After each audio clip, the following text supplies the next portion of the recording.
মেসির শোকে ঘিরে যে চরম বিশৃঙ্খলা এবং তাণ্ডব লীলা চলল এই যুবভারতী ক্রীড়াঙ্গনে, তাতে কলকাতা ফুটবলের মুখ পুড়ল, তাতে কোনো সন্দেহ নেই। এবং শাহরুখ খান, বলিউডের বাদশা শাহরুখ খান, কিং খানের আসার কথা ছিল এই অনুষ্ঠানে, তিনি আসতে পারেননি।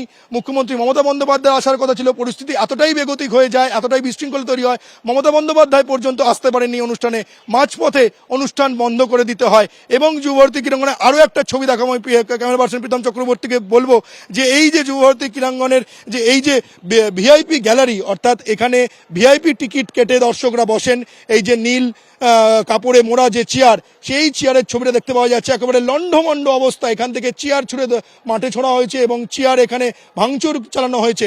এবং এই যে ভিআইপি গ্যালারির ঠিক বাঁদিকে দেখতে পাওয়া যাচ্ছে যে অনূর্ধ্ব 17 বিশ্বকাপের সময় এই যুবভারতী ক্রীড়াঙ্গনের আমূল সংস্কার হয়েছিল, একেবারে ঢেলে সাজানো হয়েছিল এই যুবভারতী ক্রীড়াঙ্গনকে অনূর্ধ্ব 17 বিশ্বকাপের সময়। তখন এই যুবভারতী ক্রীড়াঙ্গনে যে দর্শক আসনে যে নীল বাকেট চেয়ার বসেছিল, সেই বাকেট চেয়ার আজকে শূন্য হয়ে গেছে দেখতে পাওয়া যাচ্ছে।